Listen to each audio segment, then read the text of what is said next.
Bonjour à tous, merci d'être présents à la deuxième partie du deuxième bloc de la journée, le leader pour la gestion du territoire. Pour cette deuxième partie, on a M. Luc Lapointe du MERN concernant son titre est Données leader, principes de base, acquisition et application. M. Lapointe est gradué en baccalauréat de géodésie et arpentage de l'Université Laval en 87, membre de l'Ordre des arpenteurs géomètres du Québec depuis 87, arpenteur géomètre en entreprise privée de 87 à 1997, arpenteur géomètre du ministère des Transports du Québec de 1997 à 2007, chargé de projet en imagerie aérienne du ministère de l'Énergie et des Ressources naturelles du Québec de 2007 à 2009 et aujourd'hui directeur de la géodésie et des levées géospatiaux depuis 2009. Monsieur Lapointe, la parole est à vous. Bon, bonjour à tous. Merci à GMQ pour l'invitation. Donc, ma présentation, je ne connaissais pas tout à fait le niveau de connaissance des gens ici, donc je vais faire quelques petites notions de base là, pour le LIDAR. On va y aller pour le survol. Donc, des notions de base où je n'irai pas trop loin, un peu des avantages du LIDAR. Quelques applications du LIDAR avec des paramètres d'acquisition et l'offre de service du MRN au niveau des acquisitions. Donc, les notions de base et avantages du LIDAR, je spécifie bien du LIDAR aérien parce qu'il y a au moins deux autres types de LIDAR. Il y a le LIDAR terrestre et il y a le LIDAR bathymétrique qui existent. Donc, moi, ça se limite au niveau du LIDAR aérien. OK. En quoi consiste le LIDAR? Dans le fond, c'est un système laser qui est monté sur un avion. Cet avion-là, on connaît sa position grâce à GPS et une centrale inertielle. Et par un principe là, de vitesse de la lumière, la vitesse de lumière, ben, on peut déduire l'élévation des points et la position de chaque point là, sur le terrain. Le LIDAR a ce qu'on appelle des types de retours aussi. Donc, il y a plusieurs retours, de 1 à, je crois que c'est 5 retours maximum. S'il n'y a rien au milieu qui entrave le signal, ben on va avoir seulement qu'un signal, un retour. Il peut y avoir deux retours, comme on voit là, sur l'arête d'un bâtiment, et plusieurs retours là, quand on arrive en végétation. Les premiers retours sont normalement ceux qu'on utilise pour faire un modèle numérique de surface. Et on va aller après ça faire ce qu'on appelle une classification pour aller chercher d'autres informations sur le LIDAR. La classification qui est une des étapes après l'acquisition, qui est probablement l'étape qui fait augmenter les coûts et les temps de production. Le but, c'est justement de créer des classes selon les types de retours. On va aller chercher le sol à nu. On va aller chercher les premiers retours, comme j'expliquais, pour faire les MNS. On peut distinguer la végétation, les structures des bâtiments, les cours d'eau. Donc, plus on va loin dans notre classification, plus c'est cher, plus c'est long. Ici, j'ai un exemple de classification où on voit là, les données brutes avant classification. Tout est sur le même niveau. Par la suite, avec la classification, on distingue la végétation, on distingue les fils électriques et on va distinguer le pylône. Donc, c'est un modèle de classification qu'il peut y avoir. Ici, vous avez un exemple de ce que peut ressembler une donnée LIDAR avec tous les niveaux complets, donc ce qu'on appelle un modèle numérique de surface. Et si on clique, on voit tout de suite par la suite la différence. Une fois qu'on a enlevé la végétation, on retrouve un modèle numérique de terrain. Donc, les produits de base pour un LIDAR, c'est ce qu'on appelle le fichier LAS, qui est formé généralement d'un bloc d'entête dans lequel on va retrouver des étendues de données, des dates de survol, les heures de vol, le nombre d'enregistrements de points, ces choses-là. Et on va avoir aussi des enregistrements individuels de chaque impulsion qui vont nous donner la coordonnée X, Y, Z du point qui est touché à terre. On va avoir le rodotage GPS, l'intensité du retour et le nombre de retours qu'il y a eu pour cette intensité-là. Vous avez ici un exemple de ce qu'on appelle un des produits qui s'appelle l'image de synthèse. Donc, vous avez à gauche la même image, mais qui est faite seulement qu'avec l'intensité du signal LIDAR qui est arrivé, comparativement à une orthophoto à côté pour le même territoire. Donc, c'est une information qui peut être utile si on n'a pas de photos, qui va nous aider à comprendre un peu ce qu'il y a sur le terrain. Les avantages du LIDAR, c'est une meilleure précision et une plus grande résolution que la majorité des autres méthodes d'acquisition. On parle des acquisitions terrain, des acquisitions photogrammétriques ou l'interférométrie radar. Ça permet de couvrir des très grandes superficies en peu de temps. Puis ça permet d'obtenir plusieurs niveaux d'information en une seule opération. Puis de l'information qui est difficilement accessible par d'autres moyens. On peut parler de fil électrique ou même des informations cachées. Pour montrer un peu ici un exemple de précision, le ministère des Forêts a comparé un peu la précision qui est obtenue à partir d'un LIDAR 8 points au mètre versus le modèle numérique de la BDTQ. Donc, on voit qu'on a une différence qui va à peu près jusqu'à 10 mètres de différence en précision. J'ai quelques applications du LIDAR. En foresterie, on l'utilise beaucoup pour déterminer les modèles numériques de canopée, les modèles de hauteur de canopée.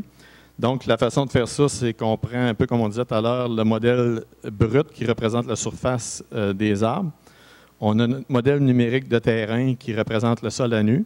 On fait la différence des deux et on est capable à ce moment-là d'obtenir la hauteur des arbres. Donc, c'est une des utilisations en foresterie. Ça, c'est une autre façon de voir, là, de représenter cette hauteur des arbres-là avec des jeux de couleurs. On peut aussi, en milieu urbain, déterminer un peu par le même principe la hauteur des structures. Permet aussi de réaliser là, des études de paysages urbains. On peut aller chercher des hauteurs de structure, un peu comme on voyait tantôt. On peut aller chercher des pylônes, on peut aller chercher des fils, même. Quand on va chercher avec une grande précision, plusieurs points, une grande densité de points, on peut aller chercher jusqu'à les fils électriques dans les airs. Et c'est ça. Et tous les bâtiments, là, il y a moyen de les avoir. On s'en sert beaucoup chez nous aussi. On fait beaucoup d'acquisitions pour le ministère des Transports au niveau de la géotechnique pour les glissements de terrain. Ici, on voit le glissement de terrain qu'il y a eu à Black Lake en 2012. Fait que quand il y a des urgences comme ça, on nous appelle puis on envoie un fournisseur faire des relevés pour le plus rapidement possible pour les études du ministère.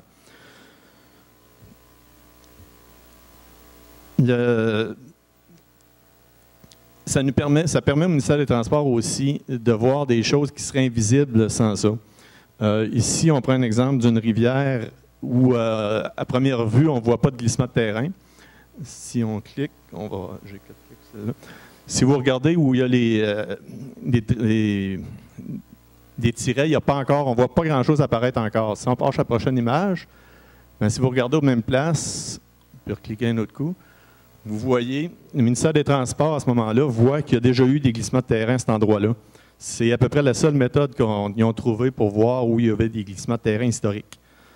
Donc, si on va sur le terrain, c'est tellement grand qu'on ne peut pas s'apercevoir que c'est un glissement de terrain. Avec les arbres, on ne le voit pas non plus, mais par le LIDAR, c'est une information qui ressort. C'est la seule façon de voir cette information-là.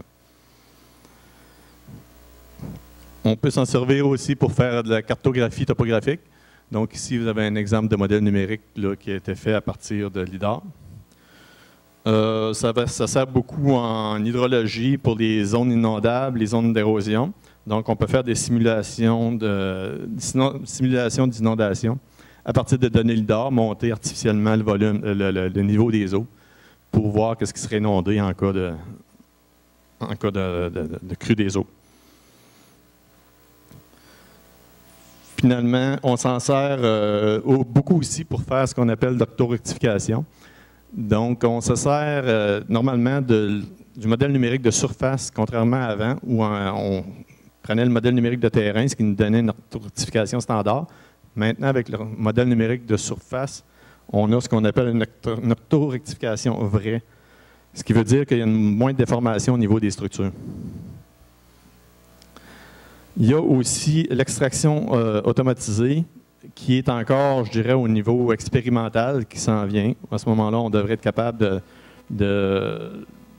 automatiquement d'extraire des cours d'eau, des bâtiments, des routes, des arbres Il y a certaines choses qui se font présentement, mais ce n'est pas encore automatisé à 100%. Je sais qu'aux forêts ont beaucoup d'études de fait à ce niveau-là. D'autres domaines d'application. Dans les domaines d'application, on a sur les autres côtières, sur l'hydrologie, géologie, morphologie, cartographie des corridors, environnement et études d'impact. Certaines applications, ça peut être utilisé pour le calcul des pentes de courbure, des calculs de visibilité à partir des MNS. Ça sert beaucoup aussi en téléphonie cellulaire, justement, pour savoir les territoires qu'ils peuvent couvrir à partir d'une antenne.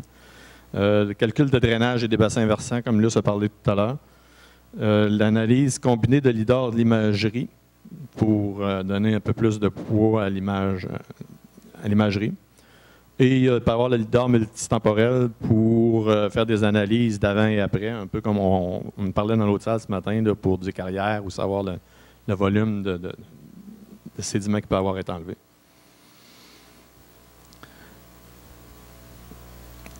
Une des choses qu'il faut penser quand on veut faire du lidar, il y a la précision qu'on va obtenir. Donc, généralement, les fournisseurs nous prétendent que la précision est inférieure à 15 cm en Z. Sur des surfaces bien définies, comme l'asphalte, on peut aller chercher jusqu'à 2 cm. En couvert forestier, on parle plus de 30 cm. Pourquoi? Parce que la densité des points qui se rendent au sol est plus faible. Il y a la sous-végétation, puis il y a des erreurs de classification, comme j'indiquais tout à l'heure. Il faut dire que la classification se fait au niveau d'algorithme, mais il y a aussi beaucoup de manipulations humaines encore pour faire cette classification-là. L'incertitude en XY est un peu plus grande parce qu'elle dépend de l'erreur faite par le GNSS, GPS, et l'erreur de la centrale inertielle. On doit aussi se poser la question sur la résolution qu'on va obtenir. La résolution, c'est ce qu'on exprime dans le cas du lidar en nombre de points au mètre carré. Elle dépend de la fréquence d'impulsion, l'altitude de vol, la fréquence de balayage, puis la présence de couverts végétaux. Ces paramètres-là sont déterminés normalement par le fournisseur, le prestataire de service, en fonction de ce que nous, on veut obtenir au sol. Elle peut varier du simple au double. Si on est dans une zone de recouvrement, on va avoir beaucoup plus de points qui vont avoir touché le sol qu'au centre d'une ligne de vol. Mais il y a aussi un gros impact sur le stockage de données. Plus on a de points, plus il y a de poids, plus ça prend d'espace de stockage. J'ai ici quelques exemples de tests qui ont été faits au ministère de la Forêt, c'est ça, où on a fait des études, savoir si on devait prendre du 2, du 4 ou du 8 points au mètre. Entre le 8 points et le 4 mètres, de 8 points et le 4 points au mètre carré, on a trouvé une hauteur, je dirais, une différence allant jusqu'à peu près 10 cm de précision. Si on parle entre le 8 points et le 2 mètres, le 2 points au mètre carré, on parle d'environ 30 cm de précision de différence. Et si on parle du 8 points au mètre carré versus le 1 point au mètre carré, on peut parler d'une différence d'environ 50 cm de précision. Donc, c'est là qu'on voit qu'en fonction de nos besoins, de la précision qu'on va obtenir, ben, il faut décider là, si on va, le nombre de points de la résolution qu'on va prendre pour limiter les coûts, limiter le stockage. Chez nous, au ministère des Ressources naturelles, on offre la possibilité de faire des projets clés en main pour vous. On s'adresse ici aux municipalités, aux organismes régionaux, les CRIC n'existent plus, les MRC, les municipalités et les ministères. Ça fait depuis 2007 qu'on fait ça. On a près de 100 000 km² de levée jusqu'à date. Pour vous, on va faire de l'analyse des paramètres de vol, on va vous faire des recommandations s'il y a lieu. On va rédiger les appels d'offres, on va octroyer des contrats selon les règles du gouvernement. On va faire des montages financiers, on va faire des estimés avant de commencer. Et on va vous aider à monter des partenariats aussi, un peu comme expliquait Luce avant, pour trouver des partenaires pour réduire les coûts d'acquisition. On fait le contrôle de qualité. On a fait développer des applications par une université qui nous aident à faire le contrôle qualité des données. Comme je disais, la clientèle visée, c'est les organismes publics. Les facteurs d'analyse de besoins, les facteurs qu'il faut regarder, la période de production laquelle on veut faire, la période d'acquisition, si on veut des feuilles, si on ne veut pas de feuilles. La précision recherchée, c'est important. La résolution que vous souhaitez avoir ou la résolution qui serait souhaitable d'avoir. Je dis souhaitable, c'est qu'est-ce qu'on veut trouver. Est-ce qu'on veut voir les arêtes de bâtiments? Est-ce qu'on veut voir seulement que la couronne des arbres, les câbles de transmission? Tout ça va influencer la résolution. Combien vous êtes prêt à investir aussi, ça va aussi jouer sur votre budget. On va vous aider à maximiser les périmètres du projet. Une des raisons pour ça, c'est que souvent, on va essayer de limiter les acquisitions en disant que ça va coûter plus cher, sauf qu'en ayant des surfaces qui sont vraiment pas régulières, bien, on va probablement causer plus de lignes de vol, plus de virages de l'avion. Ce qu'on me dit, c'est qu'un avion prend environ 10 minutes à virer. Fait que, si la ligne de vol n'est pas longue, puis l'avion fait seulement virer, c'est beaucoup plus dispendieux d'acquérir la donnée que de faire des formes plus régulières.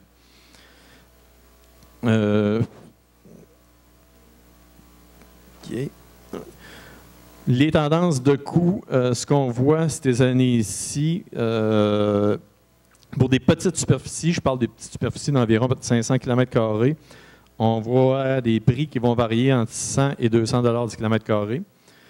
Puis pour des grandes superficies, je parle des superficies peut-être autour de 5000 km², on parle des prix qui coupent de moitié environ. On parle autour de 50 à 100 $ du km². Je vous donne ça seulement qu'à titre indicatif. C'est très, très variable d'une année à l'autre. Mais c'est ainsi, c'est à peu près les prix qu'on voit arriver. On m'a demandé de dire qui étaient les fournisseurs au Québec, les fournisseurs, les compagnies de lidar. Compagnie de lidar, ça ne me tenait pas trop. Les trois principales qu'on voit, il y a Optec, qui est une compagnie canadienne. Il y a Leica, qui est une compagnie suisse, puis Regal, qui est une compagnie autrichienne. C'est pas mal les trois compagnies qu'on voit là, chez les fournisseurs comme appareil.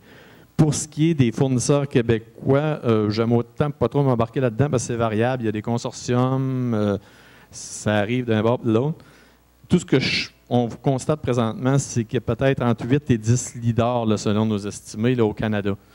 Donc, c'est sûr qu'il y a une capacité aussi à tenir compte là, quand on donne des contrats. Finalement, c'est seulement quelques petits remerciements. Benoît Saint-Onge qui m'a fourni une bonne partie de l'information pour ma présentation. Et les importateurs forestiers et le ministère des Transports aussi qui m'ont aidé à ce niveau-là. Merci tout le monde.